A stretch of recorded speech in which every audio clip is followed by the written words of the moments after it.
Hey everyone, I'm Marina and this is Pineapple Knits, a video cast about knitting, spinning, and the fiber arts.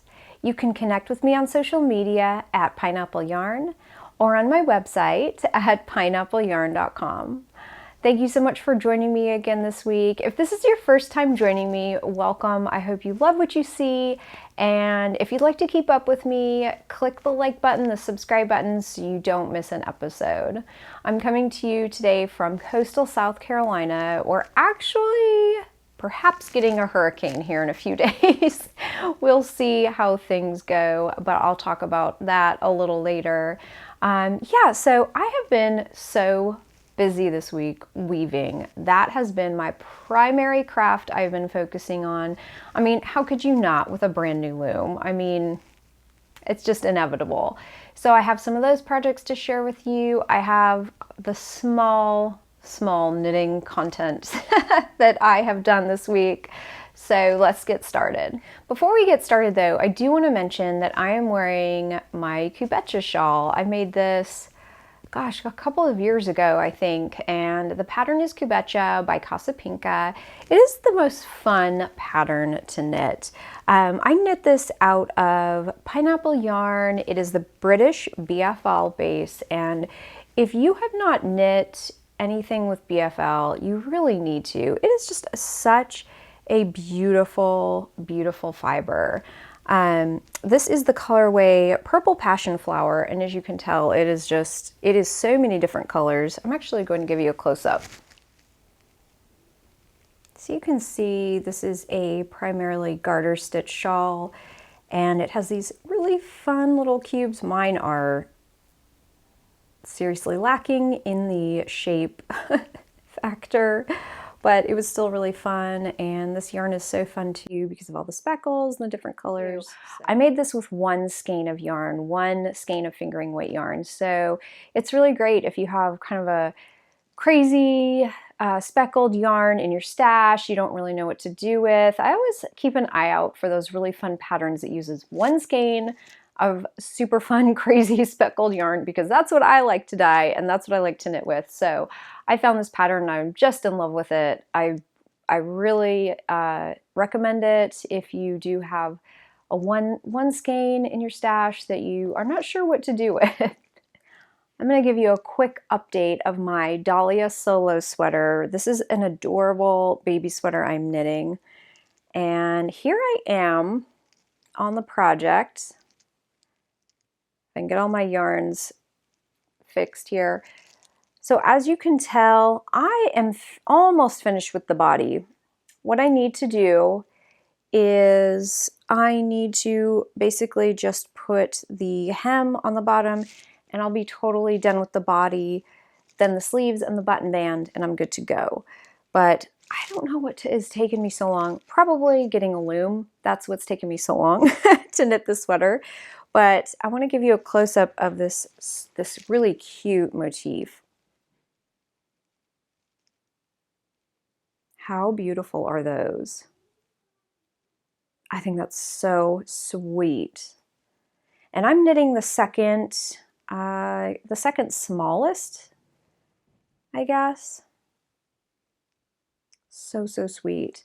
I am knitting this for a friend's baby, and hopefully it'll fit her this fall and winter. It's so cute. And I am using Plymouth Dream Baby DK. It comes in a skein like this. I'll put the details below and where I purchased it. It is an acrylic, which y'all know I love wool, but I'm using an acrylic because I'm not sure of her skin sensitivities.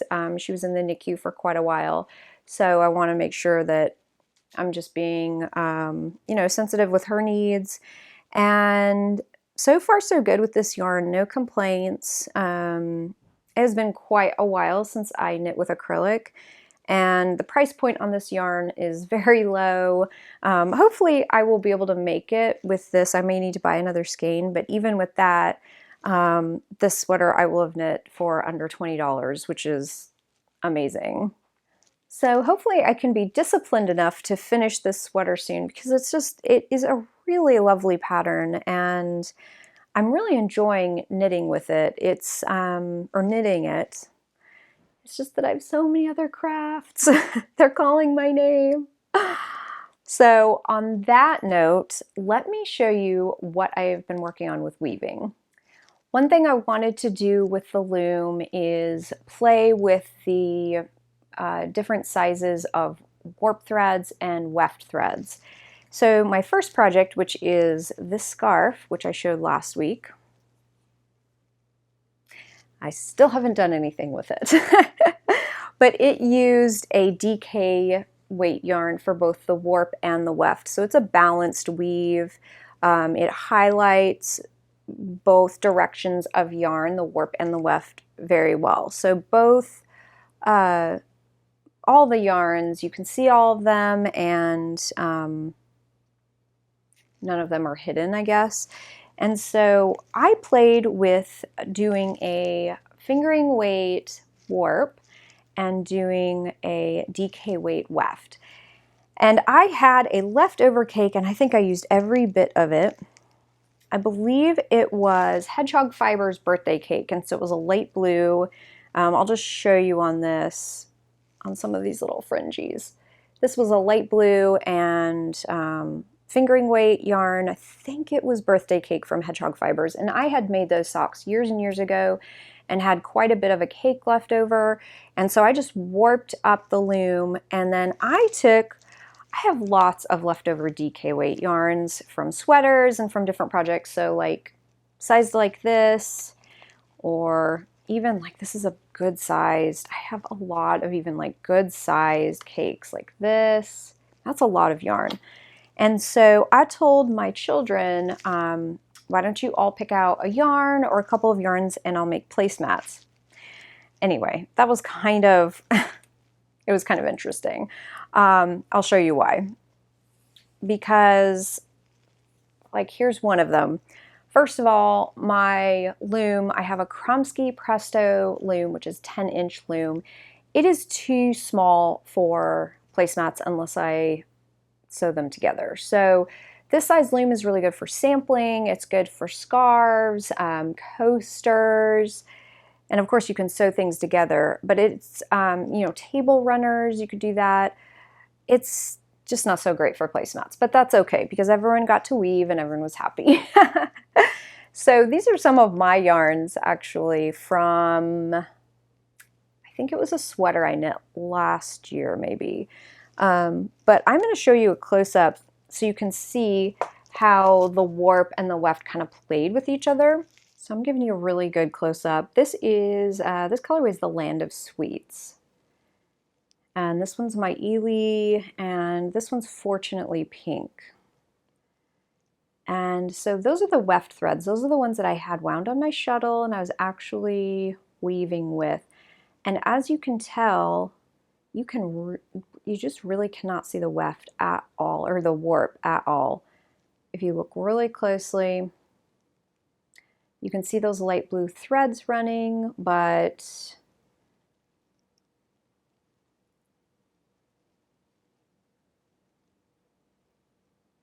it's fairly hard to see. So this is the experimenting I wanted to do with these. I just wanted to see what it looked like if I did a thicker weft with a thinner warp, and it definitely, I think you would call it weft dominant. I could be making that up as well, but I'm pretty sure I read that somewhere, and so you just get kind of a different look. I did make several others, and I didn't really make these, my children did, and they're not blocked or anything. This is I think this is a Malabrigo single, and this is my colorway. This pink colorway is Pink Hibiscus, and then the other, the smaller stripes are actually a tiny leftover bit of Noro yarn that I had. So as you can tell, this was the very end of the weave because I haven't trimmed those. And so I did another one here. This is French Toast by Madelinetosh, and I knit a sweater from this last year. I love this colorway. This was a fun one. And one more.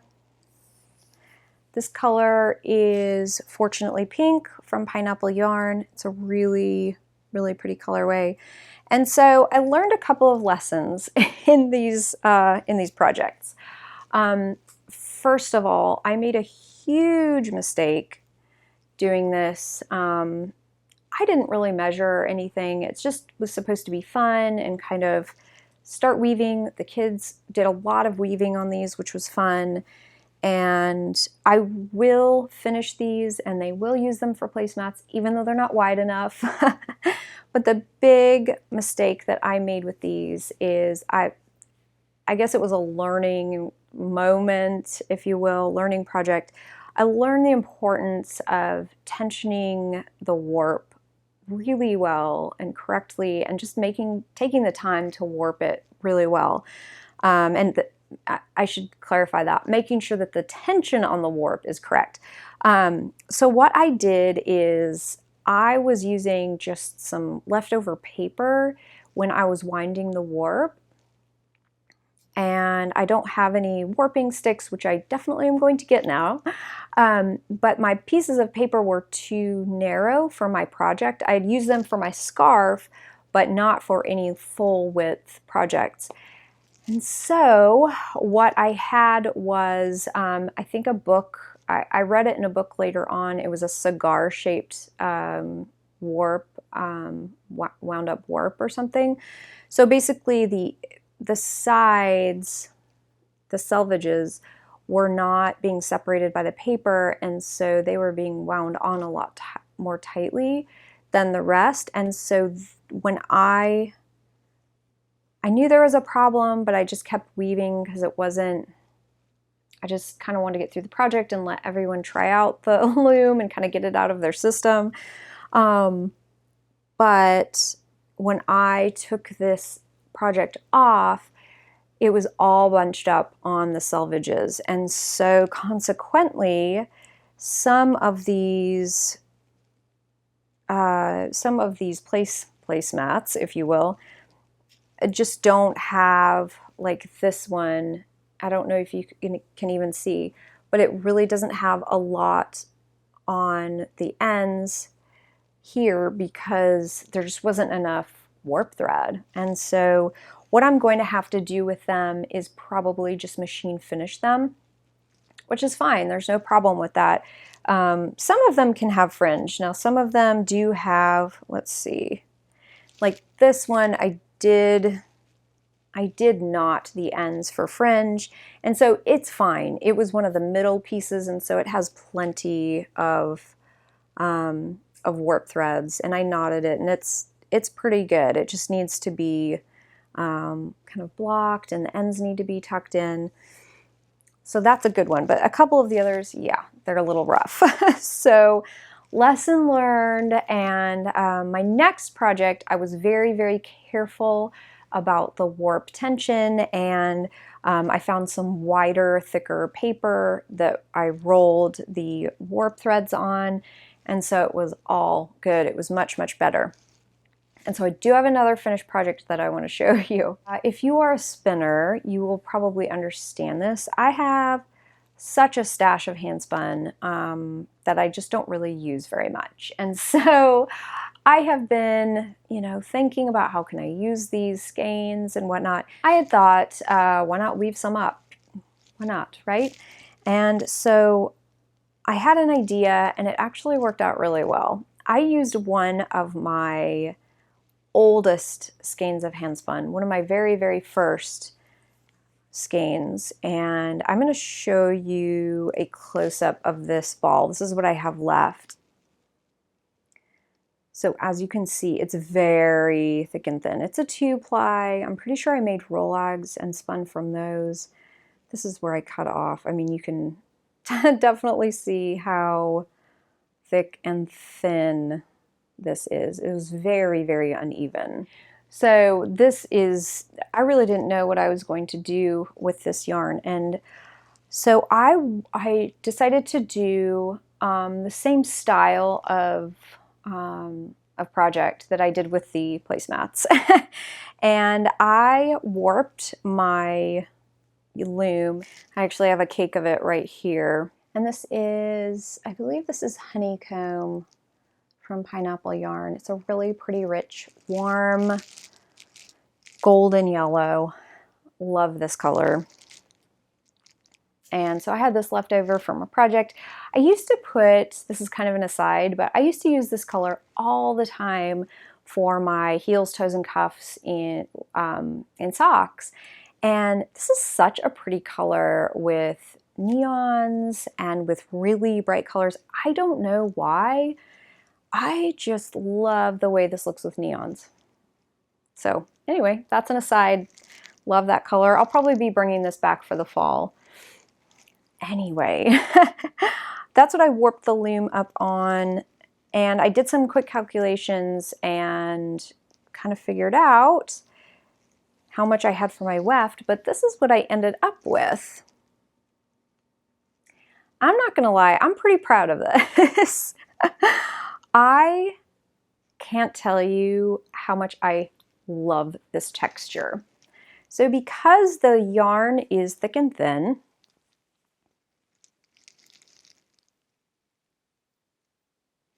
it made the most awesome woven texture. The texture of this is amazing.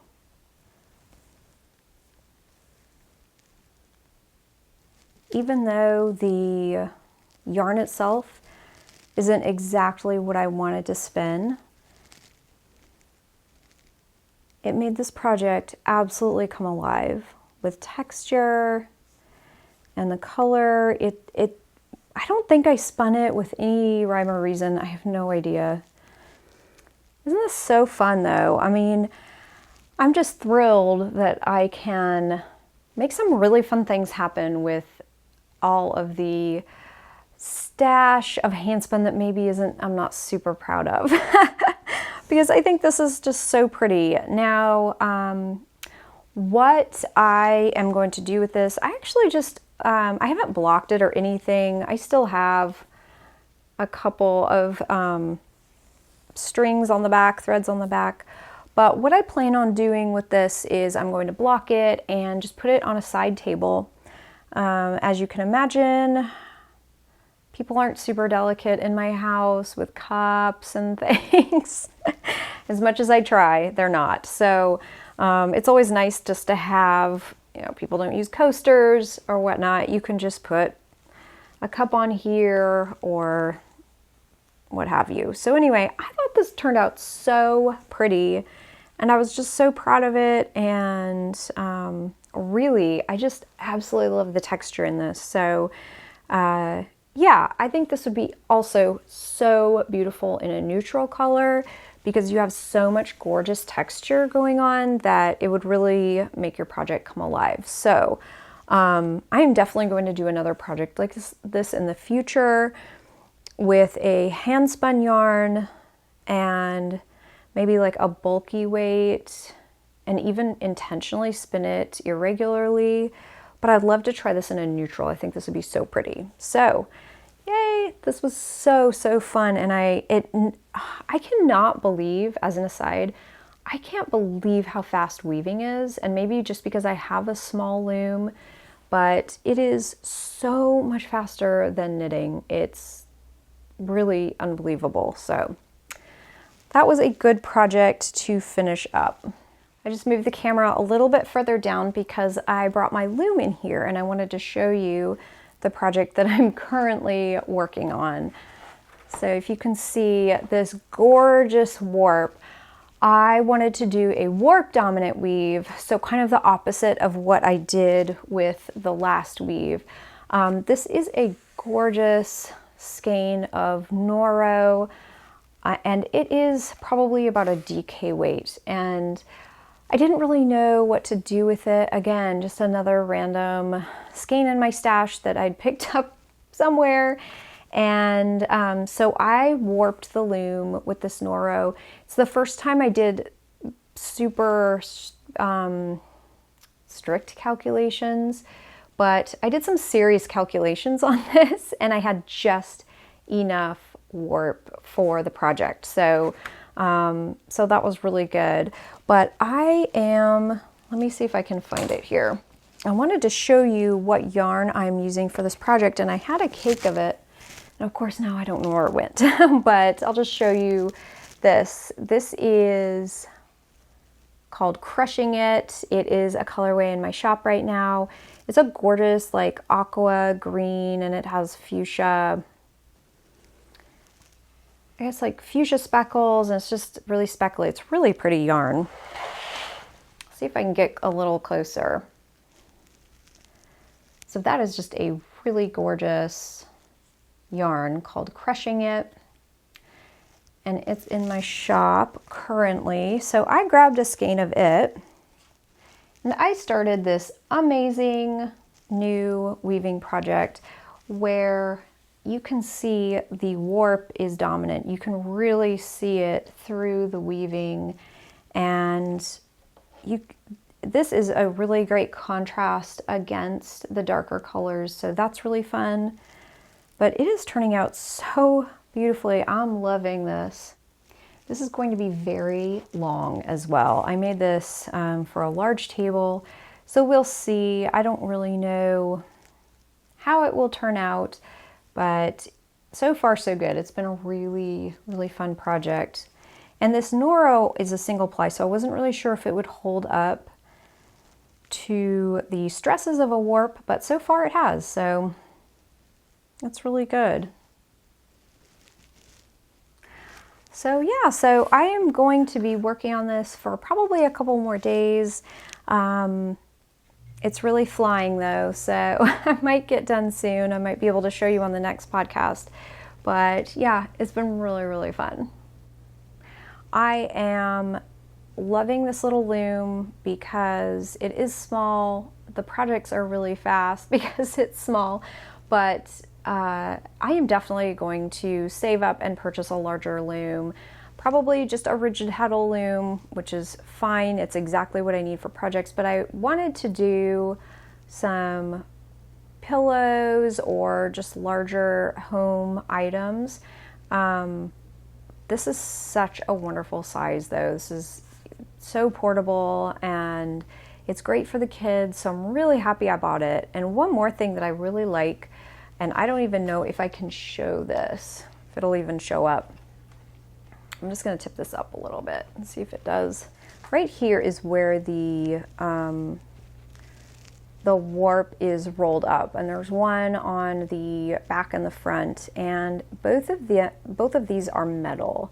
And I've seen on other looms that they're plastic, and I'm not sure.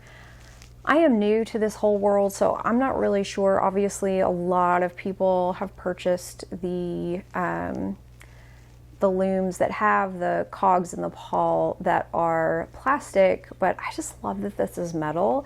I feel like it's more sturdy, and I feel like I can get the warp a lot tighter. So that is what I have for weaving this week, and it has been just so fun. I do it at night. I love having it on the stand as well because I just pull it up to the couch or I pull it up to a chair, and it's just so portable. It's just easy. I love it. But yeah, I do want to show you what I received in the mail. This is my Hedgehog Fiber Club for July, and so if you haven't received yours, go ahead and skip ahead, and so I don't spoil the surprise. But this month was a blend of merino wool and viscose in the form of tweed. So it was just a really, really beautiful, kind of a moody, dark blend. I'm gonna get it out and show you. The base of the fiber is almost like a gray. It's a pretty neutral gray, almost a blue gray. So you can see that. And then they've added dyes all over, so you get these pops of kind of pinky, blue, purples. I love this one. You know, the more you open this fiber up, you just see all of these colors applied to the fiber, which is really fun. And that's one of the things I love about the Hedgehog Fiber Club, is that it's just very unexpected. And so I'm gonna see if I can get a close up. The fiber in there is like, it's almost like a moss green with some darker kind of, I don't know if it's green or like a darker charcoal tweed.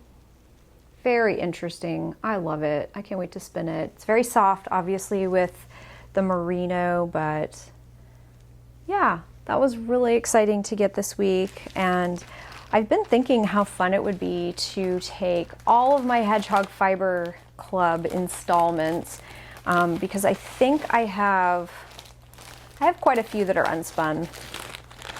But how fun would it be to take these and then do a really big weaving project from them, and it would just be a really fun way to showcase them. So that's it. I was really happy about that, and obviously can't wait to spin it up. So that's really all I've been working on this week, and it's yeah, it's been a great week. Like I said at the beginning of the episode, we're watching and waiting possibly for a hurricane to come. I think right now it's a tropical storm. Isaias. I think it's a tropical storm now. And it was coming, they had forecasted it to just come up the center of Florida, but now it's veered east, which puts South Carolina right in the target for this storm.